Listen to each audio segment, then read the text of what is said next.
మనతో గిద్దె రామ్ నరసయ్య గారు, వరంగల్ సీనన్న గారు వీళ్ళున్నారు. ఒకసారి మాట్లాడిద్దాం. శివ ప్రేమన్న చాలా మంది ఉన్నారు.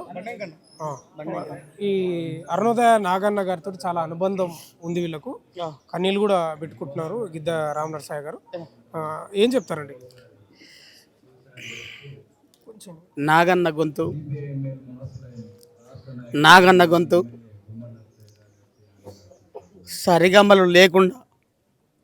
సరిగమ్మలు లేకుండా గమ్మకాలు తీసినటువంటి గొంతు. నాగన్న పాట ఓ సెలయేరి పాట. ఆ గొంతులో గమ్మకాలు సంగీతం నేర్చుకునేలోకి వస్తాయి. ఆయన పాట పాడితే నేను నా పాటలు రాసుకున్నా. అరుణోదయ నాగన్న కానూరి పాటను వీరగాథల పాడేరా. రామరావన్న రాగమెత్తితే రామ నరసయ్య గుర్తొచ్చేరా. ఎర్ర జెండా పాటలు ఎదలకద్దుకున్న విమలక్క గుర్తొచ్చేరా. నారాయణ మూర్తన్న ఎర్ర సైన్యమా సినిమాలు గుర్తొచ్చేరా. నాగన్న సంగీతం నేర్చుకోలే. అరుణోదయ అన్న కోసమే ఎర్ర జెండా నమ్ముకొని ఒక ఇల్లు లేదు, నా బిడ్డల కోసం బతుకుతున్నా అని చెప్పేసి ఇక్కడనే పెట్టుకొని ఎర్ర జెండాని నమ్ముకొని అరుణోదయ నాగన్న అనే పేరును ముద్రేసుకొని అది చేసిండు. హాస్పిటల్ ఉన్నప్పుడు కూడా నేను అన్నకాడికి పోయి పలకరించిన, నాతో మాట్లాడిండు మా అన్న. నాగన్న నీ పాట నాగన్న నీ పాట ఏరులై సాగెనా. నాగన్న నీ పాట ఏరులై సాగెనా. నాగన్న నీ పాట ఏరులై సాగెనా. నాగన్న నీ పాట ఏరులై సాగెనా. సమతా మమతల కోసం సాగిపోయెనో.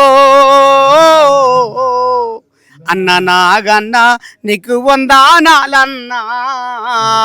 అన్న నాగన్న నీకు వందనాలన్నా.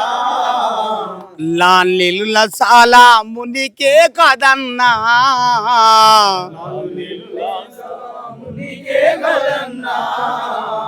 ఎర్ర జెండా నమ్ముకున్నావు ఎదల కద్దుకొని ఉన్నావు.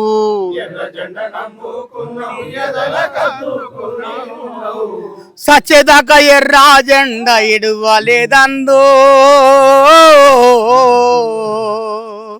నీ పాదాలకు వందనాలన్నో.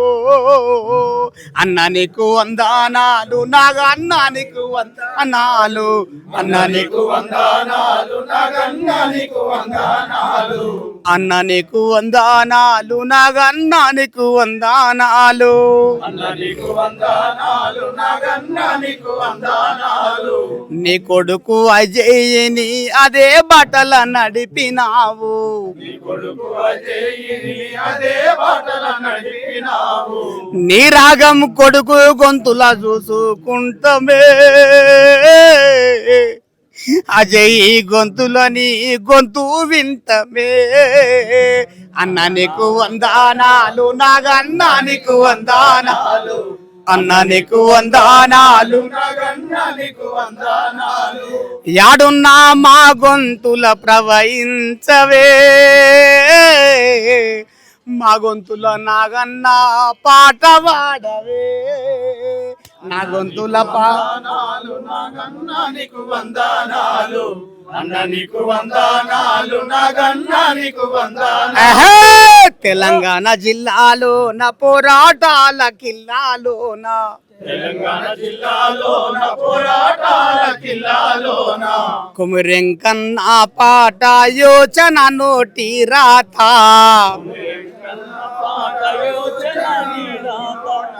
గోదారి లోయాలోన యాడాబోయనే. నువ్వు లేక మామెంత సిన్నాబోతివే. అన్న నీకు వందనాలు నాగన్న నీకు వందనాలు. అన్న నీకు వందనాలు నాగన్న నీకు వందనాలు. పల్లెంలో గింజ లేదని కళ్ళం ముచ్చట చెప్పినావు, పల్లెంలో గింజ లేదని కళ్ళం ముచ్చట చెప్పినావు. రైతన్న గోసాబాద అప్పుడే నువ్వు చెప్పినావు, రైతన్న గోసాబాద అప్పుడే నువ్వు చెప్పినావు. వరంగల్లు సీనన్న వచ్చిందే, ఒక్కసారి లేచి నువ్వు పాట పాడ రాదే. అన్న నీకు వందనాలు నాగన్న నీకు వందనాలు. అన్న నీకు వందనాలు నాగన్న నీకు వందనాలు. అర్నోయద నాగన్నంటే అమ్మా లెక్క చూసుకున్నావు, అరుణోదయ నాగన్నంటే అమ్మా లెక్క చూసుకున్నావు. విమలక్క అంటే నువ్వు విప్లవాల కిల్లా అన్నావు, విమలక్క అంటే నీవు విప్లవాల కిల్లా అన్నావు. ఎర్ర జెండా బాపాతొచ్చేనే, మా బాధలు ఎవ్వలు బాపాలే. అన్న నీకు వందనాలు నాగన్న నీకు వందనాలు. అన్న నీకు వందనాలు నాగన్న నీకు వందనాలు. రాగానికి వందనాలులే, నీ గమకాలకు నీకు కళ్ళకు దండమే.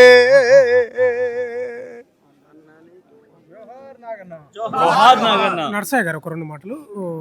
నాగన్న గారితో మీకు ఎలా అనుబంధం ఉండేది, మీ ఆప్యాయత ఎలా ఉండేది? నాగన్న ఎప్పుడైనా కూడా మమ్మల్ని ఒక కన్న బిడ్డ లెక్క చూసేది, కన్న బిడ్డల్లాగా. తమ్ముడు నాకు తొర్రుకు వస్తే రావంగానే ఫోన్ చేసేది, నాగరికి వచ్చేది, అన్న రా అంటే ఆప్యాయతగా అలుముకునేది. నేను ఒక పాట రాసి అన్నతోని పాడిపియాలనుకున్నా, కానీ ఆ గొంతు ఇవాళ నాకు లేకపోయింది. రైతు పాట, పల్లెం నిండా గింజాలున్నా రైతన్నా, కళ్ళంలో నా మెతుకుల్లేవో రైతన్నా. ఆ రైతు పాట రాసిన తర్వాత నేను ఒక రైతు పాట రాసిన. పుట్టడి కష్టం చేసిన గాని ఓ రైతన్నా, పట్టేడన్నం కరువైనాదేనా రైతన్నా. పుట్టడి కష్టం చేసిన గాని ఓ రైతన్నా,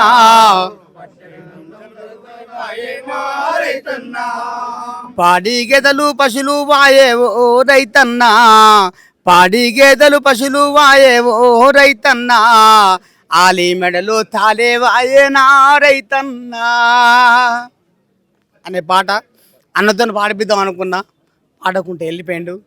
నాగన్న మా గొంతులో ఎక్కడికి పోయినా మా డప్పు దలుబురా, మా కాలి గజ్జల మా గొంతులో పల్లవై వస్తారని కోరుకుంటూ ఏ లోకానున్నా కూడా కళాకారుల గొంతులల్లా ఉండాలని మనస్ఫూర్తిగా కోరుకుంటున్నాను.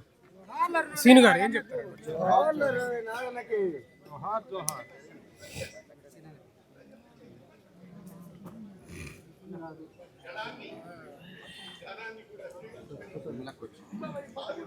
కదా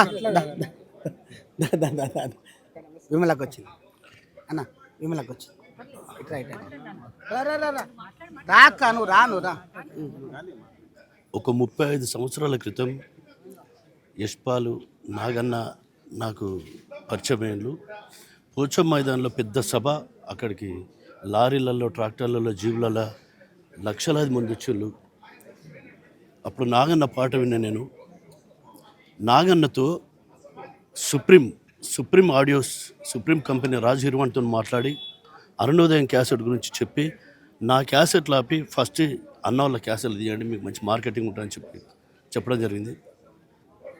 అదే కళ్ళవు నిండా గింజలున్న కూలన్న, అది పొద్దుబడిసే ఇల్లందు మీద చాలా చక్కటి పాటలు అన్న పాడితే ఆడియో క్యాసెట్ బాగా హిట్ అవుద్ది, మీ కంపెనీ మంచి పేరు అవుతుందని చెప్పి మాట్లాడడం జరిగింది. అన్న చాలాసార్లు ఇంటికి వచ్చి నా పాటలను అభినందించిండు. నేను రాసిన నూరేళ్ళ నా ఊరు కావ్యంలో మొన్న ఇక్కడ ఖమ్మంలో స్క్రూటినీస్ జరిపినప్పుడు వచ్చిండు అన్న. తను కూడా అందులో ఒక చరణం పాడతా అని చెప్పన్నారు. తను పాడితే నిజంగా ఆ కావ్యం పరిపూర్ణం అయ్యేది. నాగన్న లేని ఈ లోటు కళారంగానికి అతను ఒక శిఖరం, కళా శిఖరం.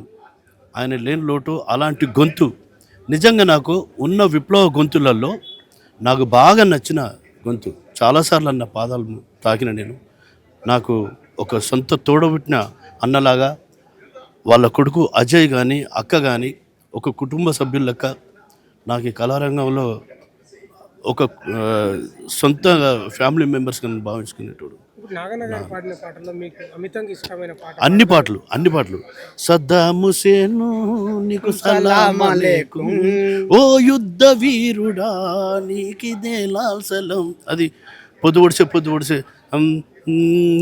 కల్లో నిండా గింజలున్నా కులన్నా, అది ముఖ్యంగా కొమరి వెంకన్న రాసిన పాట.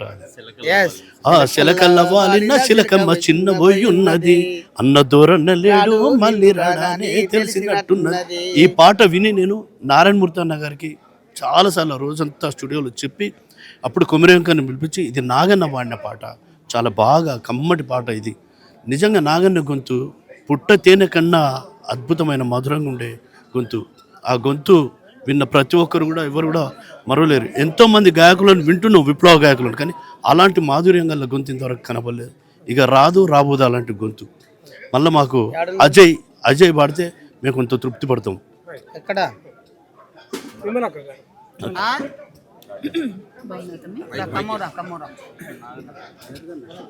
కమ్మ వచ్చేసి డైరెక్ట్ కుర్రే కమ్మ వచ్చినాక ఫోన్ చేసి వచ్చింది. విమలక్క గారు ఏం చెప్తారు? అరుణోదయ నాగన్న యొక్క జీవిత ప్రస్థానాన్ని కానీ చరమాంకాన్ని కానీ ఆయన ఒక ప్రసిద్ధ విప్లవ గాయకునిగా ప్రసిద్ధి చెందిన వ్యక్తిగా ఏం చెప్తారు? ఆయనతో ఉన్నటువంటి పరిచయం కానీ అనుబంధం కానీ. కామ్రేడ్ నాగన్న నాకు గత 50 ఏళ్ళుగా పరిచయం. అరుణోదయ ఆవిర్భవించకంటే ముందే ఈ విప్లవ పార్టీతోటి ఉన్నటువంటి విప్లవ నేపథ్యం కలిగినటువంటి కుటుంబంలో నుంచి వచ్చిన వాళ్ళంగా మా పాట ప్రస్థానం మొదలై, ఆ తర్వాత అరుణోదయ ఆవిర్భవించిన తర్వాత, నాగన్న అరుణోదయకు వచ్చిన తర్వాత నాగన్న మేము కలిసి ఐక్యంగానే కొంతకాలం ప్రయాణం చేసినాం. ఒక బాధాకరమైనటువంటి విషయం ఏంటంటే, పార్టీలు చీలికలవ్వడం, పార్టీలతో పాటు ప్రజా సంఘాలు కూడా చీలిపోవడం. ఆ బాధ కానూరి తాత నుంచి మా దాకా ఉండింది, మా తర్వాత ఉన్నటువంటి తరానికి కూడా ఉండింది. కామ్రేడ్ కానూరి తాత మార్క్స్ భవన్లో కలిసినప్పుడు, ఈ దౌర్భాగ్యం అంతా మనకెందుకు, ఎన్ని పార్టీలు ఏం చీలినా మనమందరం ఒక్కటిగా ఉందాం, ఈ బాధ మనకెందుకమ్మా అని బాధపడేవారు. ఆ తర్వాత రామారావు బాధ అదే, నాగన్న బాధ అదే, ఇప్పుడు కృష్ణన్న అనారోగ్యానికి గురై మన ముందు కూర్చొని ఉన్నాడు. ఇట్లా ఒక్కొక్కరుగా మన ముందు తరలిపోతున్నా మనం ఒకటవ్వాలనేటువంటి ఒక ఆశయం మాత్రం మిగిలే ఉంది. అందుకనే మేము 2024లో 50 ఏళ్ల అరుణోదయ ప్రస్థానాన్ని ప్రస్తావిస్తూ మహాసభ జరిపినప్పుడు కామ్రేడ్ నాగన్న దానికి జెండావిష్కరణ చేయాలని మేము ఆహ్వానించడం జరిగింది. అన్ని ఏర్పాట్లు కూడా చేశాం, వెహికల్ ఏర్పాటు చేశాం, కాకి భాస్కర్తో మాట్లాడాం, అజయ్తో మాట్లాడాం. కానీ సడన్గా తన బీపీ కొంచెం డౌన్ అవ్వడం, తను ప్రయాణం చేసే పరిస్థితిలో లేడు అనేటువంటి వార్త ఒకటి రావడం బాధాకరం. ఆ తర్వాత మళ్ళీ ముగింపు మహాసభ 2025లో జరిగినప్పుడు కూడా మళ్ళీ రమ్మని మేము ఆహ్వానించాం. అప్పటికి ఇంకా ఆయన అనారోగ్యంతో మరింతగా అనారోగ్యానికి గురవడం అనేటువంటి జరుగుతూ వస్తూ ఉంది. స్పర్శ హాస్పిటల్లో జాయిన్ అయినప్పుడు కలిసినప్పుడు మెల్లగా కళ్ళు తెరిచి చూశాడే తప్ప, మేము మాట్లాడుతున్నప్పుడు వింటున్నాడు తప్ప, కళ్ళ వెంట ఒక్కొక్క కన్నీరు చుక్క రాలుతూ ఉంది తన కళ్ళ నుంచి. అంటే ఒక బాధ అది మమ్మల్ని వెంటాడుతూ ఉంది. అందరం కలిసి ఐక్యంగా మళ్ళీ ఒక బలమైనటువంటి విప్లవ సాంస్కృతికోద్యమాన్ని నిర్మించాల్సినటువంటి అవసరం, ఆవశ్యకత ఉంటున్నటువంటి ఈ సందర్భంలో కామ్రేడ్ నాగన్న లేకపోవడం బాధాకరం. ఇవాళ దేశవ్యాప్తంగా సీరియస్గా ముంచుకొస్తున్నటువంటి ఫ్యాసిజం, ఆ ఫ్యాసిజాన్ని ఓడించడానికి ఒక బలమైన విప్లవ సాంస్కృతిక ఉద్యమం అనేది అవసరం. ఇవాళ అందులో నాగన్న పాత్ర ఉండాల్సినటువంటి అవసరం ఉంది. కామ్రేడ్ నాగన్నకు ప్రేరణ కామ్రేడ్ శ్రీపాద శ్రీహరి అని చెప్తాడు. తన అమరత్వం తర్వాత తన స్తూపాన్ని కడుతున్నటువంటి సమయంలో తన ప్రేరణ పొంది ఈ సంఘానికి వచ్చానని చెప్తాడు కామ్రేడ్ నాగన్న. అంటే ఎవరమైనా, మేము కామ్రేడ్ జంపాల చంద్రశేఖర్ ప్రసాద్ ప్రేరణతో మేము ముందుకు వచ్చాము. అట్లా ఒక్కొక్కరం ఒక్కొక్క అమరుని ప్రేరణతో మేము ముందుకు వచ్చాము. అట్లనే రేపటి తరానికి ఒక మంచి ఆలోచనను రేకెత్తించడానికి, ఒక మంచి సమాజాన్ని అందించడానికి, దోపిడీ పీడన లేని సమాజం రావడానికి ఇవాళ అమరుల ఆశయం ఇంకా మిగిలి ఉంది. ఆ మిగిలి ఉన్న ఆశయాన్ని కొనసాగించడం, నాగన్న జీవితం ఎట్లయితే కొనసాగించిండో ఒక సాదాసీదా విప్లవ నాయకుడిగా, సాదాసీదా విప్లవ సాంస్కృతిక కార్యకర్తగా తను కొనసాగించినటువంటి తీరు మనందరికి ఒక ఆదర్శవంతమైనటువంటి జీవితాన్ని కొనసాగించడమే, రేపటి తరానికి అందించడమే మనం నిజమైనటువంటి నివాళి అని చెప్పి తెలియజేస్తూ, విమలక్క గారు చాలా పాటలు పాడిండు. అతను పాడిన పాటల్లో అమితంగా మీకు ఇష్టమైన ఒక 2-3 పాటలు వినిపించగలుగుతారా? చాలా పాటలు ఉన్నాయి. కామ్రేడ్ నాగన్న పాడినటువంటి తన గొంతు నుంచి ఏ పాట వచ్చినా చాలా ఇష్టం మాకు. అట్లా మేము అంటే కామ్రేడ్ రామనర్సయ్య పాట కామ్రేడ్ రామారావు తర్వాత మళ్ళీ కామ్రేడ్ నాగన్న గొంతులోంచి అద్భుతమైనటువంటి గొంతు. అట్లా మేము లాల్గఢ్ పోరాటం పైన అడవిని ఆదివాసులకు అప్పగించాలని, ఆదివాసీల స్వయం పాలన కొనసాగాలని, జల్ జంగిల్ జమీన్ కోసం ఆదివాసీలు చేస్తున్నటువంటి స్వయం పాలన పోరాటం న్యాయమైందని, దానికోసం జరిగినటువంటి పోరాటంలో ఒక క్యాసెట్ తీసాము. అప్పుడు క్యాసెట్లు అవి సీడీల రూపంలో మన ముందుకు వస్తున్న సందర్భంలో తను మిత్ర రాసినటువంటి పాట ఒకటి పాడిండు. లాల్గడు నువ్వు సల్లంగా వర్తిల్లు, సంతాల్ స్వయం పాలనయ్యి, సమత రాజ్యానికై సమరమయ్యి, తూర్పు కోటలో ఎర్ర మల్లెమయ్యి, అణిచివేత మీద బల్లెమయ్యి, లాల్గడు నువ్వు సల్లంగా వర్తిల్లు, సంతాల్ స్వయం పాలనయ్యి, సమత రాజ్యానికై సమరమయ్యి, సమత రాజ్యానికై సమరమయ్యి, జిందాల్ని వద్దన్న నీ జిద్దు మీదనే యుద్ధ బేరి మోగుతున్నదంట, యుద్ధ బేరి మోగుతున్నదంట, యుద్ధ బేరి మోగుతున్నదంట, అరే ఆకలి కేకలే ఉగ్రవాదమని దండయాత్ర సాగుతున్నదంట, దండయాత్ర సాగుతున్నదంట, దండయాత్ర సాగుతున్నదంట, హత్యాచారాలకు క్షమాపణ అడిగితే ఆత్మాభిమానమై సర్కార్ను ప్రశ్నిస్తే సంతాల్ జాతికి తూటాలే జవాబు, నువ్వు సల్లంగా వర్తిల్లు, సంతాల్ స్వయం పాలనయ్యి, సమత రాజ్యానికై సమరమయ్యి, సమత రాజ్యం పాలనయ్యి, సమత రాజ్యానికై సమరమయ్యి. అంటే ఒక సంతాల్ పోరాటం అనేటువంటిది, ఆ సమర రాజ్యానికి మనం ఎట్లా బాటలు వేయాలి అనేటువంటి దానికి ఒక స్పష్టమైనటువంటి వైఖరి కలిగి ఉండాల్సినటువంటి అవసరం సాంస్కృతిక సైన్యానికి ఉన్నది అని నొక్కి చెప్పినటువంటి పాటగా మనం అంతా చూస్తాం. అంతేకాకుండా ఇవాళ కామ్రేడ్ రామారావు మీద కామ్రేడ్ నాగన్న పాడినటువంటి పాట, మనం అందరం కూడా మన యోచన రాసినటువంటి పాట మనం గతంలో చాలాసార్లు మనం విన్నాం. అది